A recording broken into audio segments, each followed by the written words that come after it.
Hey guys, so my next book here is called The Velveteen Rabbit. It is by Marjorie Williams, illustrated by Florence Graham. I wonder what the Velveteen Rabbit is all about. The Velveteen Rabbit, or How Toys Become Real.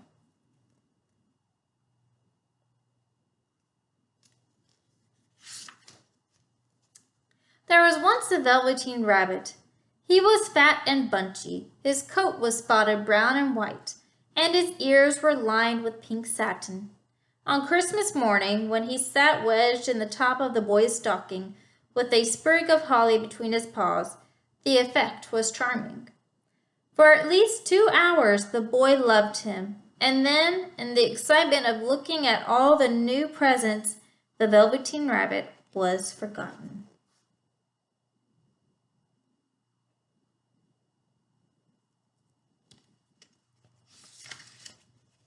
For a long time he lived in the nursery. He was naturally shy, and some of the more expensive toys snubbed him. The mechanical toys were very superior and pretended they were real.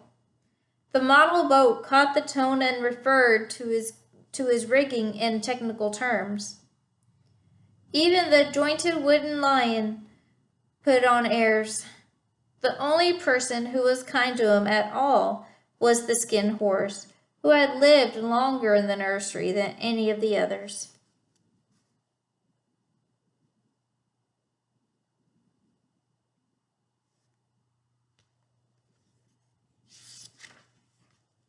"What is real?" the rabbit asked the skin horse one day. "Does it mean having things that buzz inside you and stick out and a stick-out handle?" "Real isn't how you are made," said the skin horse. "It is a thing that happens to you. When a child loves you for a long, long time, you become real. Generally, by the time you are real, most of your hair has been loved off, and you get very shabby." "I suppose you are real?" said the rabbit. "The boy's uncle made me real many years ago," said the skin horse. "Once you are real, it lasts for always." The rabbit sighed. He thought it would be a long time before this magic called real happened to him.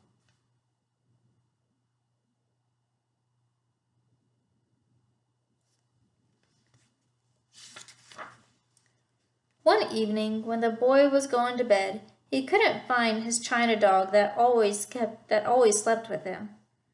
"Here," said Nana, who ruled the nursery. "Take your old bunny. He'll do to sleep with you." That night, and for many nights after, the Velveteen Rabbit slept in the boy's bed. The rabbit grew to like it, for the boy made nice tunnels for him under the bedclothes that he said were like the burrows the real rabbits lived in. And when the boy dropped off to sleep, the rabbit would snuggle down under the boy's warm chin and dream.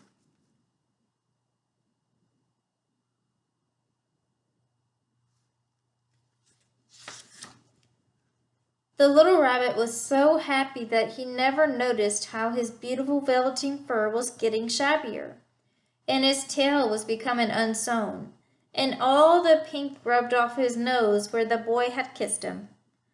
Spring came, and the rabbit had rides in the wheelbarrow, and picnics in the grass, and fairy huts built for him under the raspberry canes.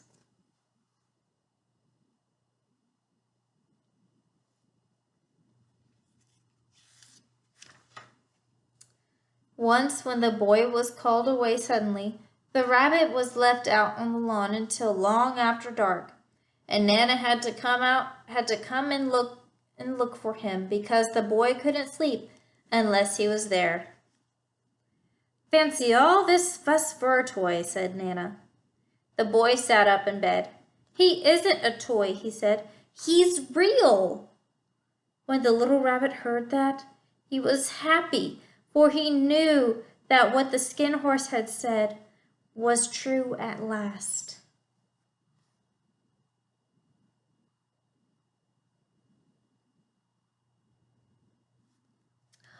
How amazing, right?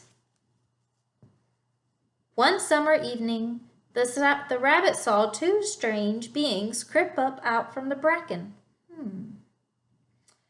They were rabbits like himself, but quite furry. Their seams didn't show at all, and they changed shape when they moved. "Can you hop on your hind legs?" asked the furry rabbit.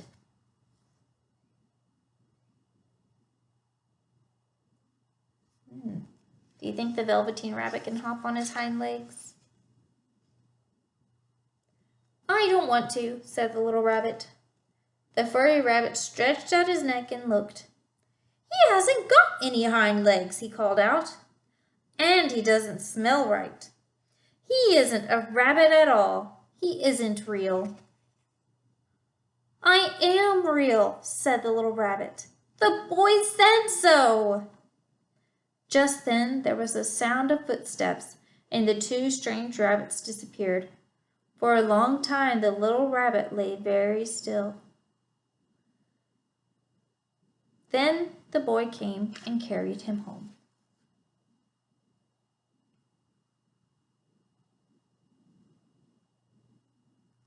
Aww. The boy said he was real, right? So he is real, right? One day the boy was ill. His face grew very flushed, and his little body was so hot that it burned the rabbit when he held him close. It was a long and weary time. Presently the fever turned, and the boy got better. The doctor ordered that all the books and toys that the boy had played with in bed must be burned. Because that's how they could get away. That's how they destroyed germs back then. And so the little rabbit was carried out to the garden. Nearby he could see the raspberry canes, in whose shadow he played with the boy, in whose shadow he had played with the boy. And a great sadness came over him. Of what use was it to be loved and become real if it all ended like this? And a tear, a real tear, trickled down his shabby velvet nose and fell to the ground.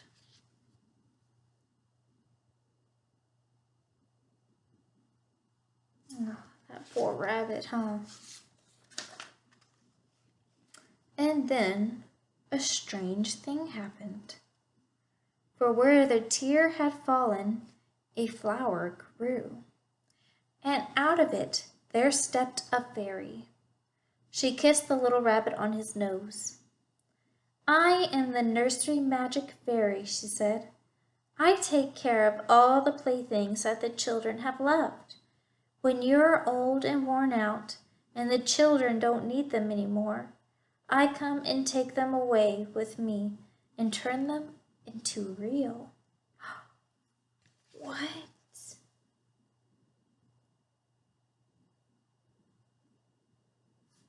So she's gonna make him real, right? "Wasn't I real before?"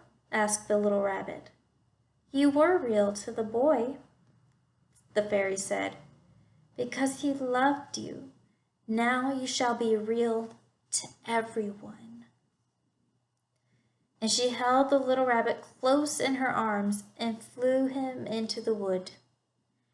In the open glade, the wild rabbits danced with their shadows. The fairy kissed the little rabbit again and put him down on the grass. "Run and play, little rabbit," she said.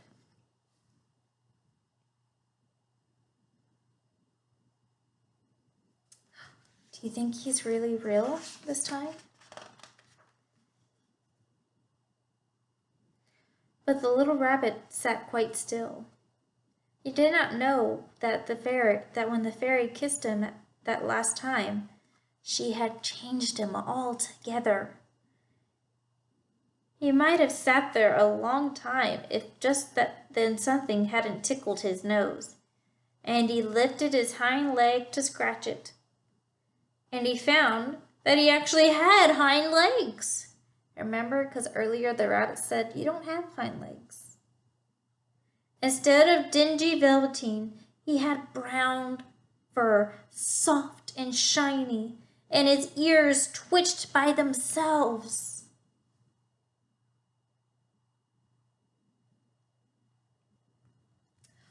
That's amazing, right?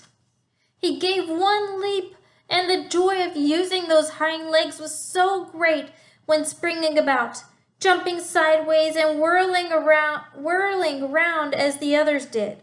And he grew so excited that when he did stop to look for the fairy, she had gone. He was a real rabbit at last, at home with the other rabbits.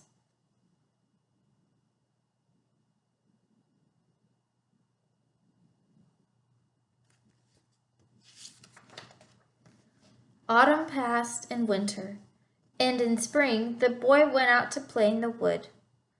While he was playing, two rabbits crept out from the bracken and peeped at him. One of them was golden brown all over, but the other had strange markings under his fur, as though long ago he had been spotted. And about this little soft nose and round black eyes there was something familiar. So the boy thought to himself, why, he looks just like my old bunny that was lost when I had scarlet fever.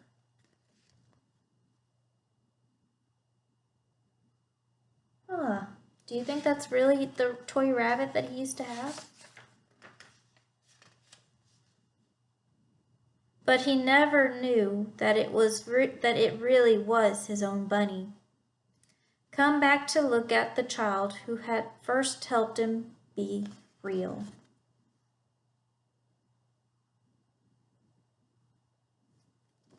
And that's the end of the story.